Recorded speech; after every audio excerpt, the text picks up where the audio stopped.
Welcome, cavaliers!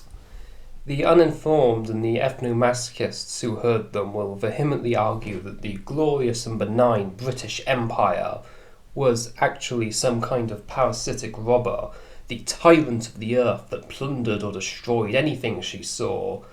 These claims will usually be followed by demands for you to give away your money, or else you're evil, evil, evil, buzzword, evil, evil.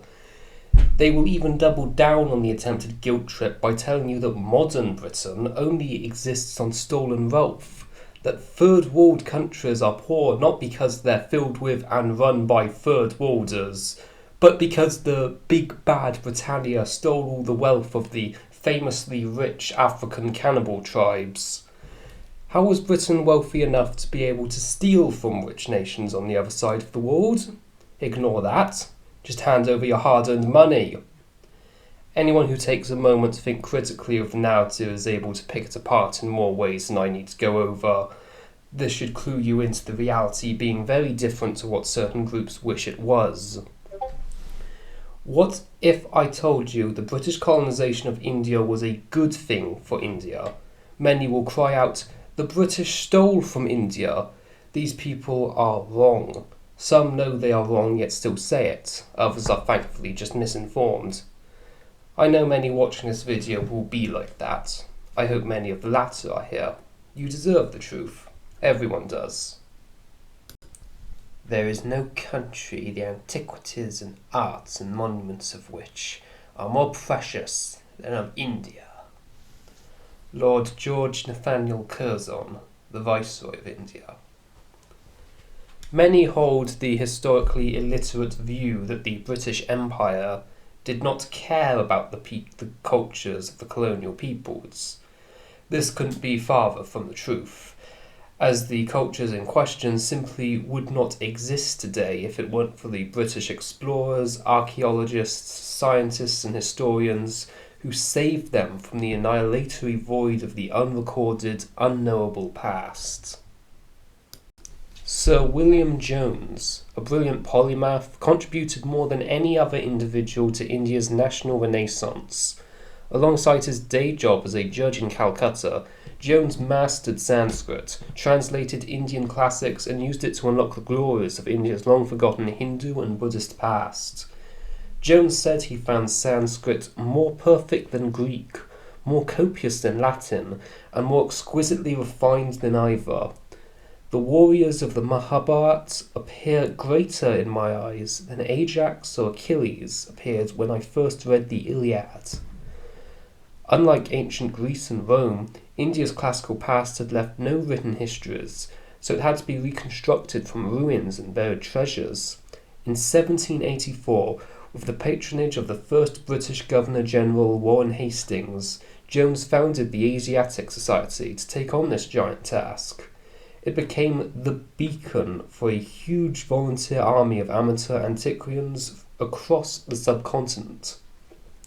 They were enthusiastic British civil and military officers who scoured the Mofossil countryside for ruins and artifacts, wrote articles about them and sent their findings to be studied in the cities. When Jones's health was shattered by overwork, the Asiatic Society was taken over by his protege, James Prinsep, another polymath, whose day job was at the East India Company's Benares Mint. Prinsep's labourers produced the biggest ever breakthrough in Indian historiography, deciphering the long-forgotten Brahmi script and through it discovering the Mauryan Empire that had briefly united the subcontinent in the 3rd century BC. The task began with the mystery of enormous, polished granite pillars that had been popping up all over northern India. The most famous is the pillar a British official unearthed with its triple lion capital that's now the official emblem for the government of India. Prinsep, aided by local British officials in places as diverse as Nepal, Punjab, Rajasthan and Bihar, spent many years painstakingly transcribing hundreds of coins and inscriptions and then collating them with the writing on the pillars, for he finally broke the code and discovered the Brahmi script, from which modern India's Devanagari script has evolved. I pronounced that correctly, of course. If you criticise me, then you're wrong. The stick figures on the pillars were found to be edicts of the Mauryan Emperor Asoka. Prinsep announced his discoveries in paper to the Asiatic, then suffered a physical and mental breakdown brought on by overwork and had to be shipped home to England in 1838, where he died soon after. May he rest in peace. The Asokan edicts announced the emperor's conversion to Buddhism, but little yet was known about this then obscure religion and the man who had founded it. There were rumours that he had been Egyptian or perhaps even Ethiopian. The discovery of the Buddha's Indian roots was again the work of dedicated British explorers.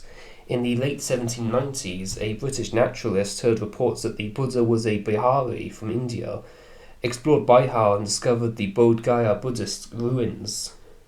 In later decades, the Buddha's Indian roots were confirmed by the excavation of a series of stupas or reliquary temples. First came the discovery in 1819 of the great stupas at Sanchi by a Captain Fell. Bemused by their dome-like shapes, never seen before, he wrote in a Calcutta journal that he felt unable to give even a very faint idea of the magnificence of each stupendous structure and exquisitely finished sculpture. Sanchi had long laid buried in forests, thus escaping destruction by either Hindu Brahmins or Muslim invaders. The stupas became the focus for further excavations by the man regarded as the father of Indian archaeology, Lieutenant Alexander Cunningham. Like many British Indian officers, he came from a modest Scottish family. He arrived in India in 1833, served the Royal Engineers in various military campaigns, and used his military travels to remote places to collect antiques. In 1844, Cunningham used his engineering skills to drill deep into the main stupa at Sanchi, where he discovered evidence that Buddhism had been widespread for several centuries from the Mauryan period onwards. He went on to excavate a large collection of Buddhist sculptures at Sarnath River in Bihar, the best of which he shipped off to Calcutta. On a later visit, Cunningham was dismayed to find that many of the sculptures he had left behind were being used to dam a nearby river. It was typical of the constant battle British archaeologists fought to rescue their finds from the Indian habit of using old stones for new buildings. 40 years later, when Cunningham discovered the 2,000-year-old Indus Valley ruins at Harappa, he found bricks from the site being used nearby to lay a new railway line. Much later in the 1920s, it was British archaeologists who linked Harappa to Mohenjo-Daro in the Sindh Desert and identified both as belonging to a pre-Aryan civilization. After retiring from the army, Cunningham spent the rest of his long life leading the newly established Archaeological Survey of India, which still administers the country's artistic heritage. His last major discovery was the Bharat Stupa, full of Mauryan Buddhist treasures, which he sent off to Calcutta Museum, to be beautifully restored by the enthusiastic antiquarian Viceroy Lord Curzon. Cunningham was struck by the fact that the large crowds of locals who watched deeply his excavation at Bharat were deeply disappointed that he unearthed no buried treasure. He grumbled in his diary, "Few natives of India have any belief in disinterested excavations for the discovery of ancient buildings. Their only idea of such excavations is that they are really intended as a search for a hidden treasure." As at Sarnath, which he returned 3 years earlier, every remaining stone of the Bharat Stupa had been cannibalized by locals to build their own homes. Indian neglect for antiquity extended not merely to the distant classical past, but also to the far more recent Mughal monuments. Emperor Aurangzeb's mosque in Delhi Red Fort, still under Mughal rule, was found dilapidated, with foliage growing through it in the early 1800s. It was restored by the British resident, as was Emperor Humayun's crumbling tomb and the imperial Jama Masjid. British visitors to the later Mughals as the Red Fort were appalled to find the imperial halls of the audience turned into slums, their semi-precious inlaid stones stolen from their marble friezes. The Taj Mahal at Agra, described by Kipling as the ivory gate through which all dreams pass, was the Mughal monument most beloved of the British, who repaired it from the 1780s onwards. Lord Curzon restored its gateway, gardens, and surrounding buildings and declared, "If I have never done anything else in India, I have written my name here, and the letters are a living joy." Curzon had a passion for Mughal gardens and also restored them at the Agra and Delhi forts and at Humayun's and Akbar's imperial tombs. He brought a British romantic sensibility for wild gardens to the more formal Mughal layout, producing the wonderful synthesis we see today. Cunningham's Buddhist excavations coincided with various British discoveries of important Hindu temple ruins, ranging from Mahabalipuram. I actually did the full voiceover for this once, but forgot to press the record button. And now I have to do the whole thing again, but this time I am actually recording. And the first time I did it, I pronounced this right. I did it right. I want you to know that. Mahabalipuram, in the south of the Elephanta and Kanheri caves near Bombay, and Khajuraho. I also did that one correct. By the way, every single time I mispronounce something in this video, I'm either doing it correctly or I pronounced it correctly the first time and I just got it wrong in the re-recording. I'm right, by the way.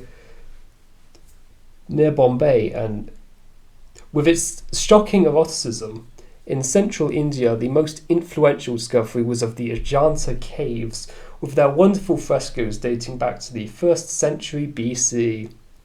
A young British cavalry officer stumbled on Ajanta during a hunting expedition in the wilds of Berar. He braved fierce tigers and even fiercer Bill tribals, then the main occupants, to explore the caves. In 1836, the Asiatic Society published his report on Ajanta's wonders, and it provoked much debate as to whether the frescoes were Hindu or Buddhist, and why sites like this had been abandoned in such remote places. Some even wondered if they were the work of Greek settlers left behind from Alexander the Great's invasion. As the frescoes were deteriorating, it was decided to copy as well as conserve them. A Major Robert Gill, an artistic soldier, severely artistic, arrived at Ajanta and spent the next 27 years copying the paintings. His entire collection was sent off to be exhibited in London, but was tragically destroyed in the Crystal Palace fire of 1866. Gill returned to Ajanta undeterred and started all over again, but died a year later, an unsung hero of art conservation. His work was continued for the next 13 years by John Griffiths of Bombay's British-led School of Art. The results were displayed at the Victoria and Albert Museum in London, and in an extraordinary run of bad luck, again destroyed by fire. But luckily this time they had been photographed and went viral in London, with photo features in the Burlington Magazine and Illustrated London News, and an Ajanta-style ballet at Covent Garden performed by the great Russian ballerina Anna Pavlova. I haven't looked up an image of her for this video yet, but I'm going to put it on screen now. Is she hot? As important as archaeological finds was at the emergence of an entirely new approach to Indian art, giving it equal status with its Western counterparts, the pioneer here was the art historian Ernest Havel, who came to India in 1890 as the principal of the Madras School of Art and left 20 years later as the head of the Calcutta School of Art.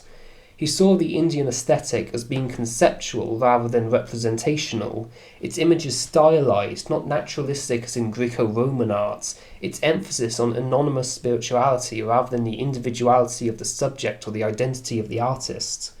In 1910, at a stormy meeting of the Royal Society of Art in London, Havel clashed with his opponents, who maintained that India only excelled at decorative rather than fine arts.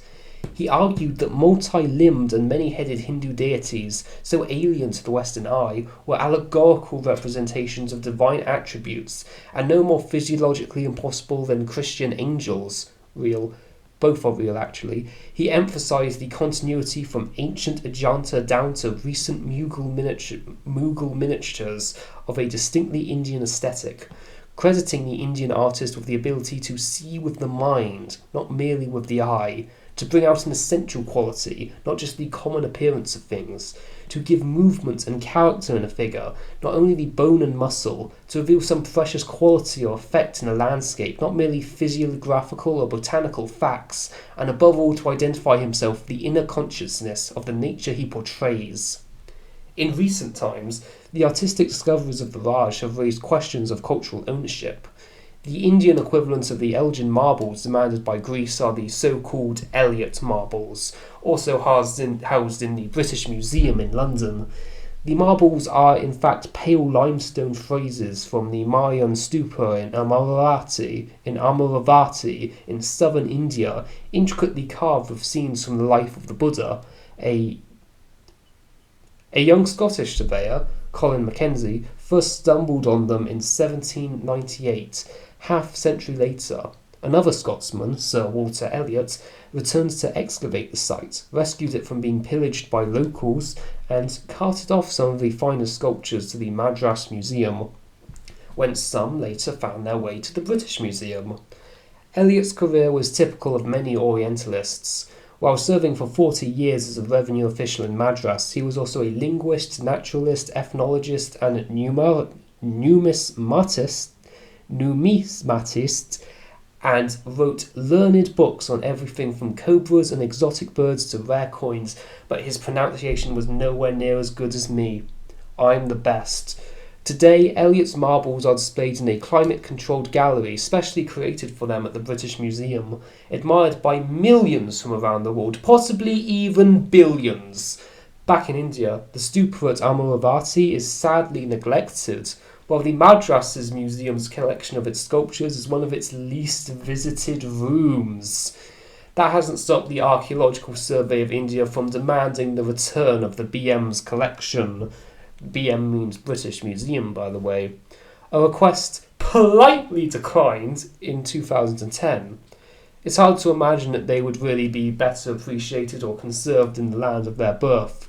The cultural treasures the British took home with them are, after all, only a tiny fraction of what they salvaged, protected and left behind for us Indians.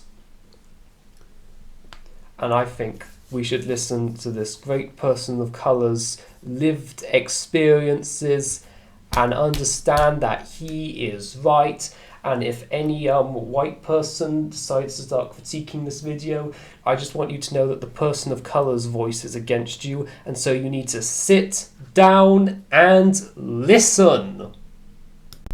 As those willing to look can quite clearly see, the delusion of Great Britain as an evil, uncaring empire is untenable with reality. So if you, dear viewer, happen to see anyone stirring up hatred with lies, I recommend that you correct them, as I have done. If you enjoyed this video and wish to be a cavalier, part of the fight for truth, then like, subscribe, activate the handy alert, and maybe even leave a comment. Hail Windsor!